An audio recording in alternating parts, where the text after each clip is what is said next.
परिचय। क्या तुम दिल्ली में यमुना नदी के किनारे गए हो? नहीं मैम। हाँ मैम, मैं एक बार गया हूँ, लेकिन मैम नदी के किनारे बहुत खराब बदबू थी और वो बहुत गंदी भी थी। हाँ गौरव, तुम बिल्कुल सही हो। यमुना इस समय भारत की सबसे अधिक प्रदूषित नदी है, लेकिन पहले ये स्वच्छ थी, किंतु अब हमारी गतिविधियों ने इसे प्रदूषित कर दिया है तथा ये गंदी दिखती है। मैम, हम किस प्रकार इस नदी को प्रदूषित कर रहे हैं? हमारी बहुत सी गतिविधियां जैसे प्लास्टिक के थैले फेंकना, कारों से होने वाला प्रदूषण, औद्योगिक कचरा डालना, इसकी स्वच्छता को क्षति पहुंचाते हैं। आओ इन्हें और हमारे पर्यावरण पर इनके प्रभावों के बारे में विस्तार से जानें। उद्देश्य। इस पाठ के अंत में आप निम्न करने में सक्षम हो जाएंगे: पर्यावरण को परिभाषित करने और इसके सजीव और निर्जीव कारकों की सूची बनाना, परितंत्र की अवधारणा, उसके घटकों और जैव घटकों के समूहकरण की चर्चा करना, एक दूसरे के पोषक जीवों की श्रृंखला यानी आहार श्रृंखला और जाल बनाना, मानवीय गतिविधियां किस प्रकार हमारे पर्यावरण के लिए खतरा बन गई हैं, इनका वर्णन करना। पारितंत्र। पारितंत्र किसी क्षेत्र में सभी पौधों, जंतुओं तथा सूक्ष्म जीवों के साथ पर्यावरण के सभी अजैव भौतिक घटकों की अन्योन्य क्रिया से बना एक प्राकृतिक तंत्र होता है। पारितंत्र के अवयव। पारितंत्र निम्न दो अवयवों से बनता है: जैव घटक, जिनमें सभी जीव सम्मिलित होते हैं। अजैव घटक में सम्मिलित हैं भौतिक कारक जैसे धूप, ताप, रासायनिक कारण जैसे खनिज पदार्थ, मृदा की नमी इत्यादि। पारितंत्र के प्रकार। पारितंत्र के प्रकार। पारितंत्र के दो प्रकार हैं: प्राकृतिक पारितंत्र, वन, रेगिस्तान, घास के मैदान, पर्वत इत्यादि। कृत्रिम पारितंत्र, पार्क, बगीचे, अनाज के खेत, चिड़ियाघर इत्यादि।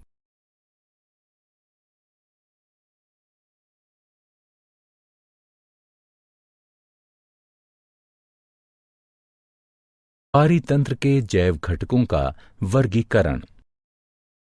हमारे पर्यावरण के जैव घटकों को मुख्यतः तीन समूहों में विभक्त किया जा सकता है: उत्पादक, उपभोक्ता, अपघटक।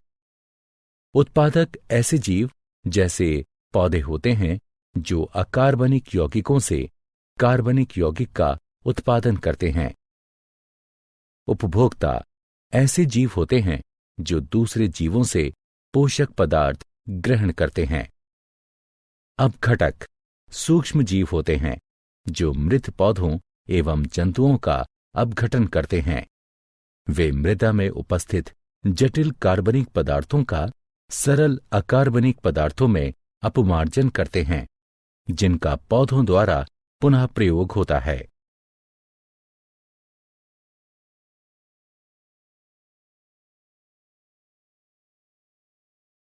आहार श्रृंखला। आहार श्रृंखला पारिस्थितिकी समुदाय में उपस्थित जीवों की उत्तरोत्तर व्यवस्था होती है, जिसमें एक जीव से दूसरे जीव तक आहार ऊर्जा की श्रृंखला का निर्माण होता है। इस श्रृंखला का प्रत्येक जीव अपने नीचे के जीव पर आहार के लिए निर्भर होता है और बदले में उसके ऊपर का जीव उसे आहार बनाता है। आहार श्रृंखला का प्रारंभ उत्पादकों से होता है। उत्पादक प्राथमिक उपभोक्ताओं यानी शाकभक्षी का आहार बनते हैं। वे द्वितीय उपभोक्ता यानी मांस भक्षी का आहार बनते हैं और उनमें से कुछ तृतीय उपभोक्ता यानी श्रृंखला में सबसे ऊपर स्थित मांसभक्षी का आहार बनते हैं। पोषी स्तर। आहार श्रृंखला का पोषी स्तर। आहार श्रृंखला का प्रत्येक चरण जिसमें आहार ऊर्जा का स्थानांतरण होता है उसे पोषी स्तर कहते हैं। प्रथम पोषी स्तर में उत्पादक होते हैं। द्वितीय पोषी स्तर में प्राथमिक उपभोक्ता होते हैं। तृतीय पोषी स्तर में द्वितीय उपभोक्ता होते हैं। चतुर्थ पोषी स्तर में तृतीय उपभोक्ता होते हैं। चूंकि प्रत्येक पोषी स्तर पर आहार ऊर्जा का स्थानांतरण कम होता जाता है, इसलिए पोषी स्तरों की संख्या सीमित होती है और 4 या 5 से ज्यादा नहीं होती। पोषी स्तर। आहार श्रृंखला के पोषी स्तर में ऊर्जा का प्रवाह। हरे पौधे यानी उत्पादक उनकी पत्तियों पर पड़ने वाली सौर ऊर्जा का 1% ग्रहण करते हैं और प्रकाश संश्लेषण के दौरान उसे आहार ऊर्जा के रूप में संचित करते हैं। एक पोषी स्तर से दूसरे पोषी स्तर तक ऊर्जा के स्थानांतरण के दौरान 90% ऊर्जा का क्षय हो जाता है और केवल 10% ऊर्जा ही एक स्तर से अगले पोषी स्तर तक स्थानांतरित होती है। अतः प्रत्येक पोषी स्तर पर ऊर्जा के स्थानांतरण में 10% का ह्रास होता है। इसे ऊर्जा स्थानांतरण का 10% नियम कहते हैं। जैव आवर्धन।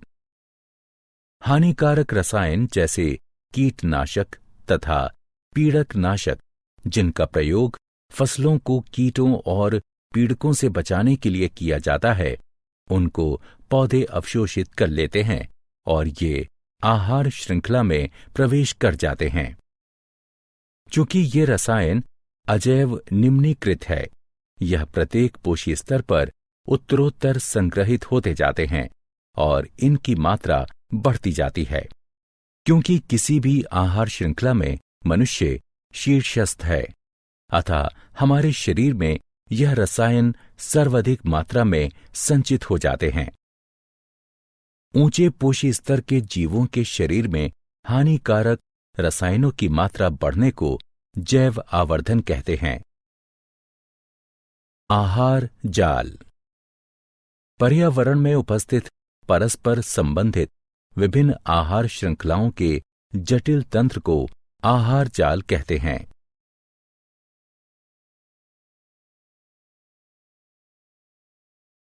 मनुष्य के क्रियाकलाप पर्यावरण को किस प्रकार प्रभावित करते हैं?